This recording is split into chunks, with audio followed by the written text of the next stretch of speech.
So we don't yet know what the plans are of President-elect Joe Biden regarding economic stimulus for our country. I can pretty safely assume, based on the type of man that we know, both as on a personal level as well as politically, as a politician, based on the type of man we know we are dealing with, one that is tried, true, and trusted. I am very well aware that his intention to adequately stimulate our economy is going to be noted in genuine efforts that I believe we will immediately see once he takes his oath of office. I also believe that we're going to start hearing about plans well before that occurs. But I want to speak very briefly about the president-elect Joe Biden's economic stimulus plans. First and foremost, let me say, we don't know what those plans are, okay? So I don't want you to think that I'm like being clickbaity, that I am, disclosing something that other people don't. I don't know. Look, I don't know, right? But there is something that I want to say here. Okay. We know that he's coming into office with plans that are going to be his own, that are going to be forceful, that are going to be more adequate than what we have, seen from COVID in chief's current administration. Now, I want to make this very clear, right? And I've said this about COVID in chief. Let me step away from that name for a moment and actually call him President Trump. When it comes to President Trump, I've said the same thing, and I want to make it very, very, very clear about President-elect Joe Biden as well. Okay, well, let me kind of backtrack. Okay, we know that President-elect Joe Biden will not be our man. We will not go from COVID in chief, what we have now, to commander in chief until January 20th at 12 p.m. Set your clocks. Let's get ready and let's have a collective shout as a nation at 12, right? They need to hear it from space. But I want to give some caution, okay? Just as we have dealt with a situation recently, as has been the case of our country, we have dealt with a situation where our commander-in-chief cannot act alone on specific issues, especially, again, and explicitly, this issue of economic stimulus. He can't do that by himself. COVID in chief, President Trump, has not been able to give us economic stimulus, which I'll mention later on. I genuinely believe that he tried to do, but for his own selfish reasons. COVID in chief tried to give us stimulus. He couldn't do it. Joe Biden will not be able on his own, no matter how grandiose his plans, no matter how great his plans will be, no matter how much his plans will make America great again, right? Joe Biden will not be able by his lonesome, even as our commander-in-chief, to give us economic stimulus. He does need, and this is where I give caution to everybody, he requires consensus from the House of Representatives, at least a majority there. He also requires consensus from the Senate, a majority there as well. And so without either, we have to have three legs on this stool. Is it really a stool? No, it's a tripod, right? We have to have three legs to this tripod: the House, Senate, and the President. If any portions of those stool or of that tripod decide to collapse and not provide support, the tripod does not stand. So if the House and the Senate come together and they say, hey, let's do this, but President-elect Joe Biden says, hey, I'm not doing it, it won't stand. If the Senate and Joe Biden, our president-elect, decide to do something and the House opposes, the tripod will not stand.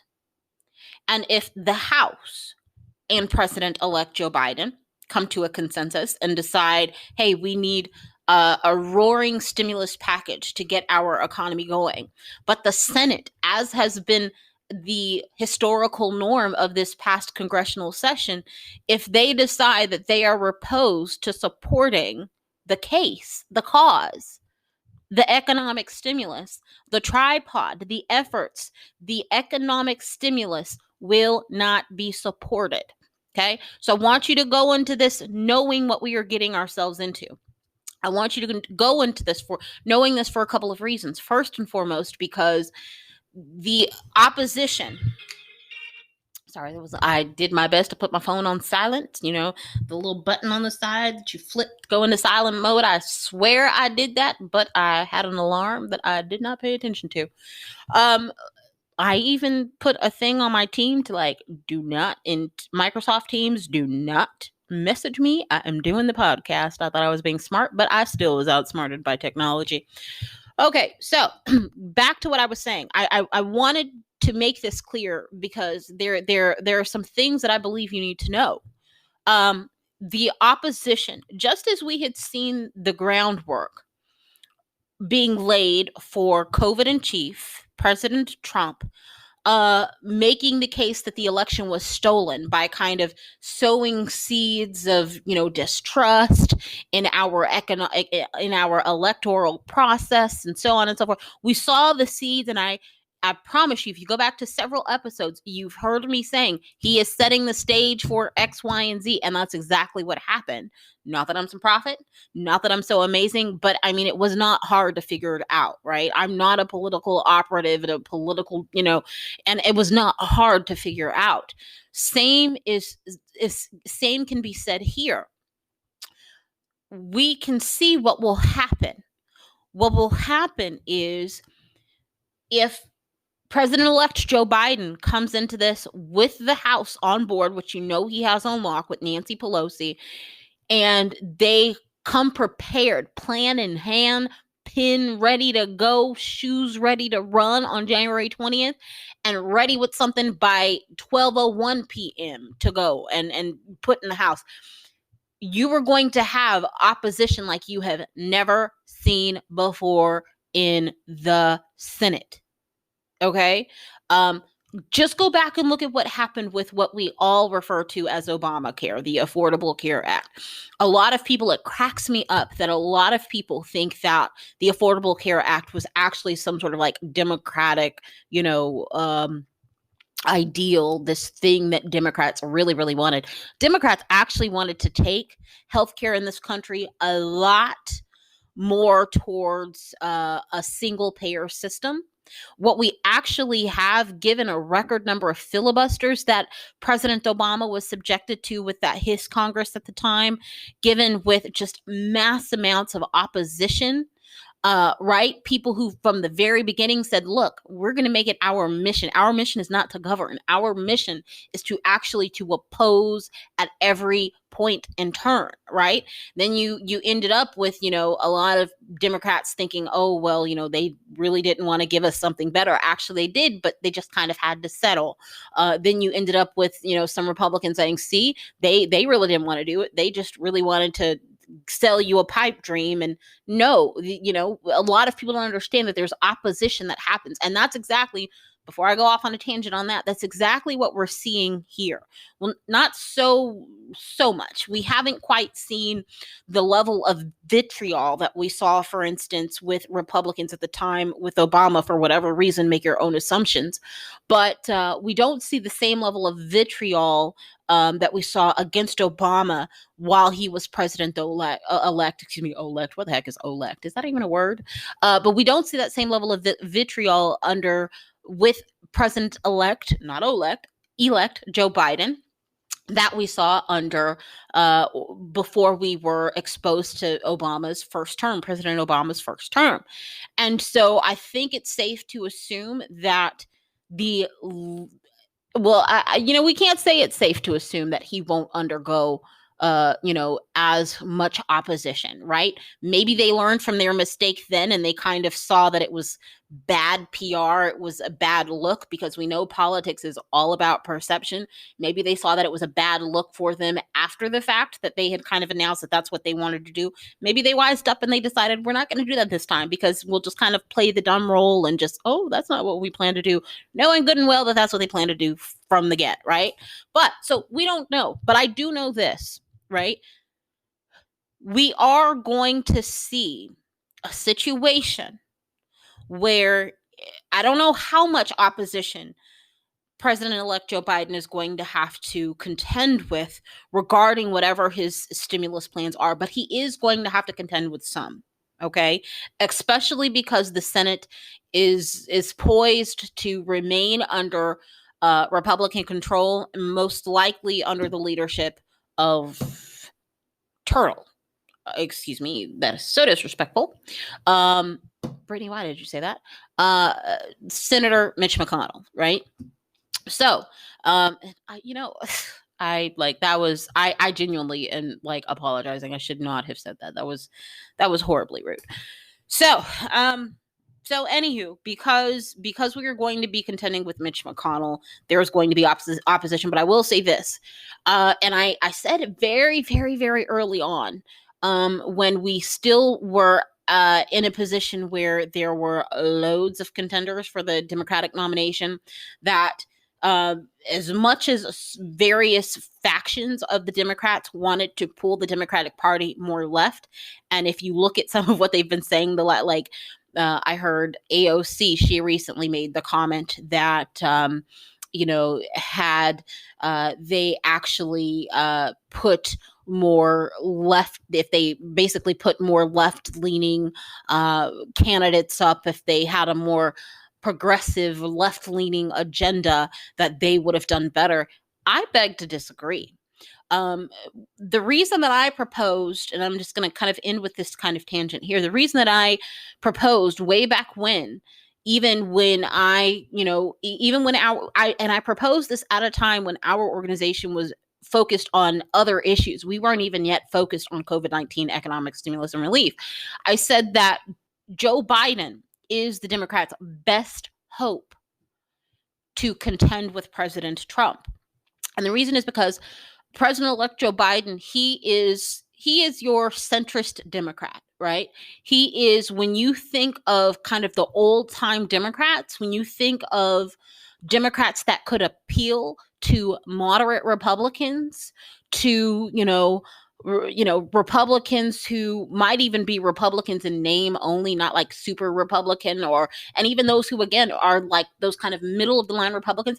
Joe Biden was the only one that the Democrats had this year who could even remotely appeal to, and everyone else too extreme to pull other people over. And one of the things that I think that the Republicans are very, very, very right about when they talk about is the fact that when you leave these big cities of America and you go into these smaller towns, these rural areas, and even these medium-sized cities, you will find that America does not all look like San Francisco. And I don't mean just like literally, I mean in terms of ideals and values. Not that it's all great, not that it's all bad, right? It's just based on where people are, they tend to have different values for different reasons. Sometimes those values are okay, and sometimes, they're not. But it is, in the words of the president, in the words of COVID in chief, it is what it is.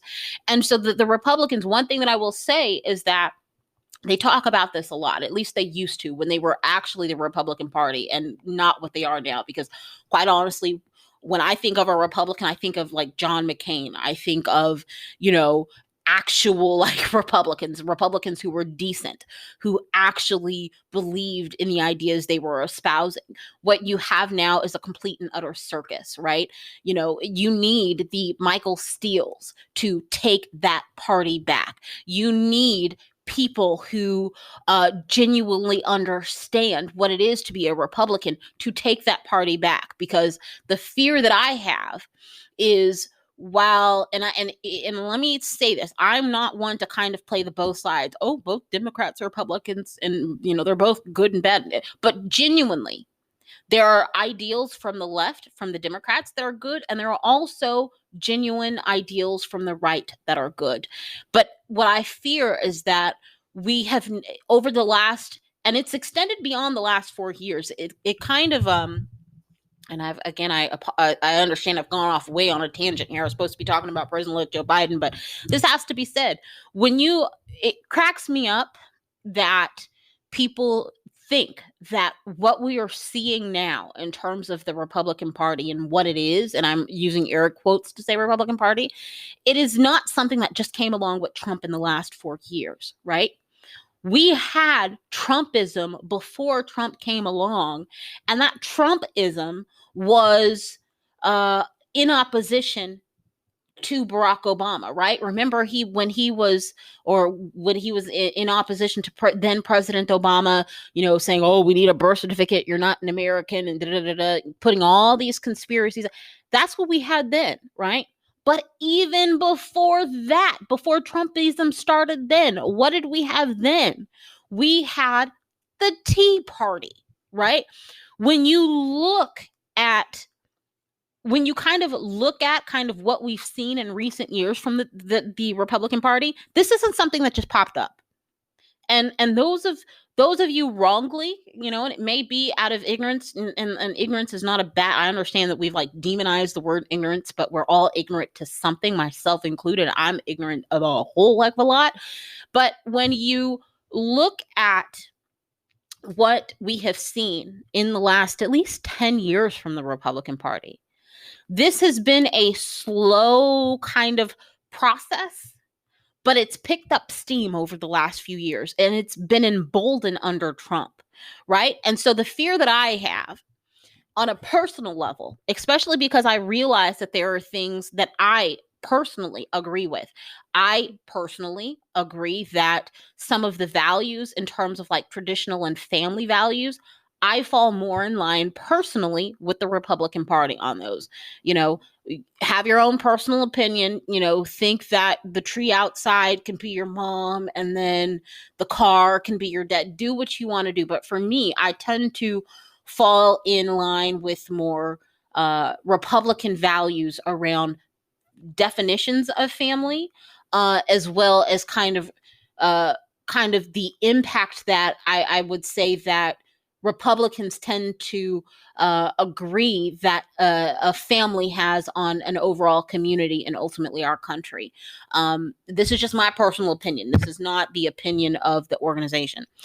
But that considered, I think it's unfortunate that a party that had those types of ideals, while it had many ideals that were wrong, and I will say this on a kind of another tangent, I think a lot of ideals that we're subscribing to the party now are not ideals that are genuinely part of the Republican Party. They have come along with this kind of morphed addition to the Republican Party.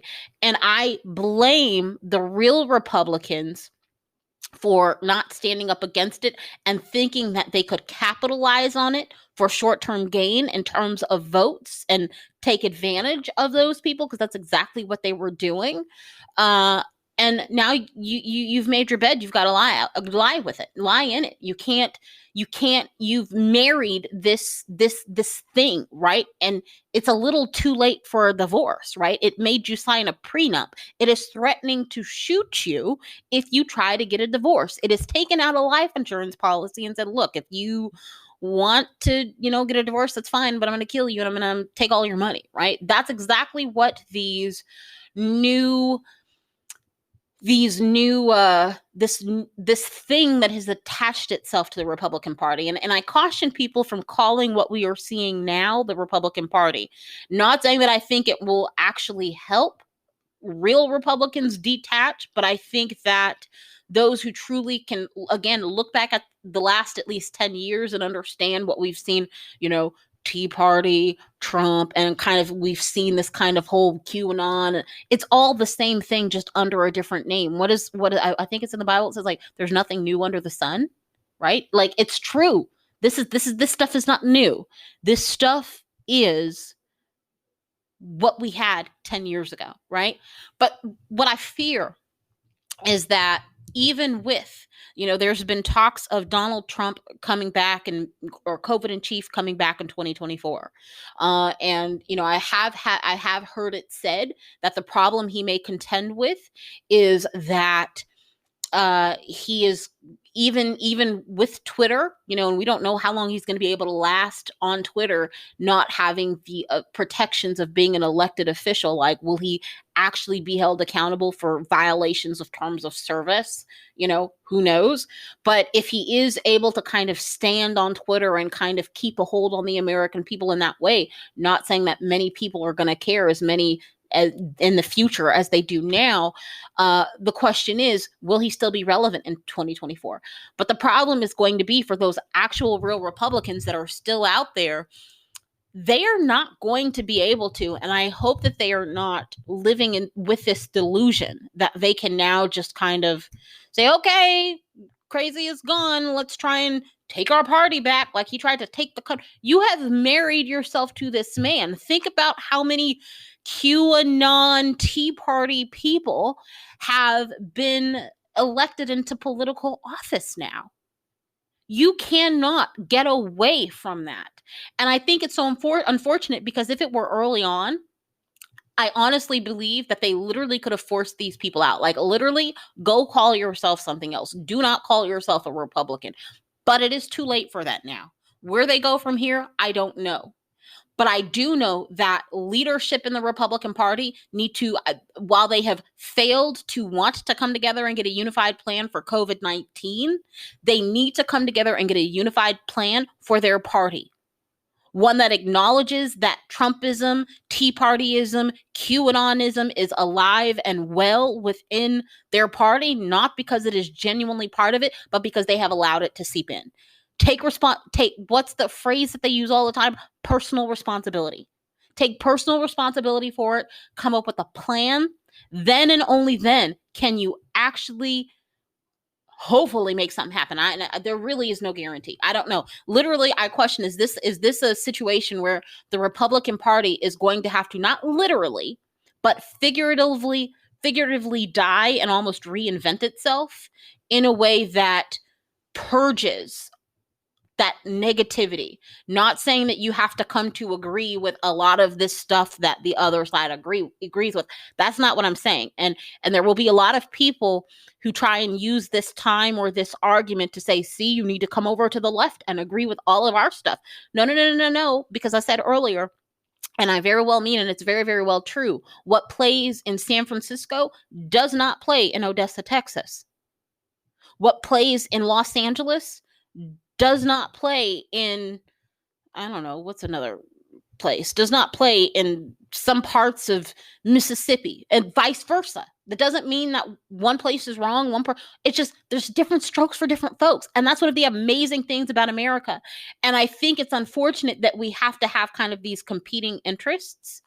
And I know that, as the president says, as COVID in chief says, with other stuff, but related to this, it is what it is. I don't think that we'll ever kind of be able to divorce the fact that there will be competing interests with our politics. I mean, heck, there's competing interests with our species, right?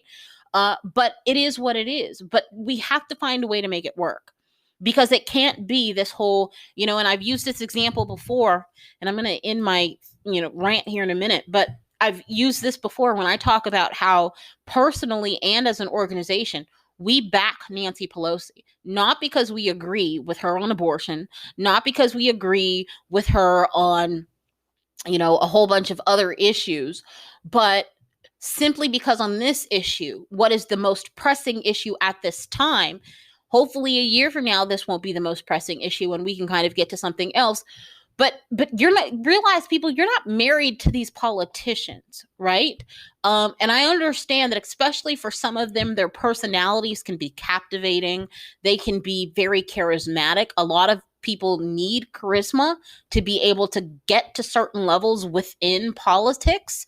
But you have to be smart enough. You have to be willing enough to say, look, just how these people use me when it benefits them, just how I said Republicans utilized this thing that was, again, the Tea Party, Trumpism, QAnonism. They utilized that to get them votes, and now they're trying to divorce it. You have to utilize these politicians and use them exactly how they're using you. say to yourself, what is the most important issue to me at this moment? And who can help me get what I want to see on this issue? Maybe that means you end up voting for and liking a politician that you otherwise would not necessarily like or vote. Like I said, I say all the time, Nancy Pelosi is probably somewhere in San Francisco on a corner doing drive-by abortions. I genuinely believe that. But that does not discredit the fact, or it does not take away from the fact that on the issue of COVID-19 economic stimulus and relief, despite the fact that I very much believe that abortion is wrong, and that is my personal belief, I'm entitled to it, and I do not need to defend that to anybody. So don't come at me with that. Well, abortion is, you believe what you want, and I'll believe what I want. Like, it is what it is. And unless just leave me alone, right? But even though I believe that, I also believe that she is what we need on this issue. Right? I even believe that she needs to retain her place of leadership within the Democratic Party, within the House, going forward into this new Congress. As much as some people would like to remove her and put more liberal and a younger face in leadership, I believe that would be a true mistake for the Democrats. I really, really do. Not saying that everybody thought that Nancy was a savior in this last session. Not saying that there are people who do not blame her for what happened recently. Think what you want, but mark my words. If the Democratic Party is seriously thinking about putting not just any younger leaders in leadership in the House, if you were literally thinking about removing her in this next congressional session, you are doing the Democrats a disservice. And trust me, you will pay for it in the next election. She is a steady hand that the Democrats need. As much as I meant and I said that they needed Joe Biden, they equally need Nancy Pelosi. And again, this is coming from someone who, again, very much disagrees with the abortion-loving woman, right? But it is what it is. And this is where, as Americans, we have to be adult enough to say, look, I disagree with you on X, but you're right on Y. Like, a person is not a monster just because they disagree with you on everything. Even when I, for instance, talk about Mitch McConnell that I had to apologize for earlier in this segment, I disagree with him on a lot. But here's the deal. I don't think that he's a monster specifically because we disagree on specific things. Like, we agree on actually probably more than I agree with Nancy about. But on this issue, he has proven, not through his words, but through his actions, that he is not only is he not the man for the job, but his values are different. And your values extend beyond abortion and transgenders and whatever else, who you have sex with, this, like, your values extend beyond that, right? And if you're voting solely and only based on those issues, you are doing not just yourself a disservice, but you're doing our country a disservice. You are doing democracy disservice because you are letting people take advantage of you, and they will do it time and time and time again. It's like that victim who is battered time and time and time again. As much as we sit and we look at that victim who gets battered and beat by the offender day in and day out, you can want better for them. You can want them to get out of that situation, but they have to want that for themselves. And you have to want for yourself a situation where politicians understand that they work for you. And when they realize that your allegiance isn't to them, trust and believe that they will start acting like their allegiance is to you.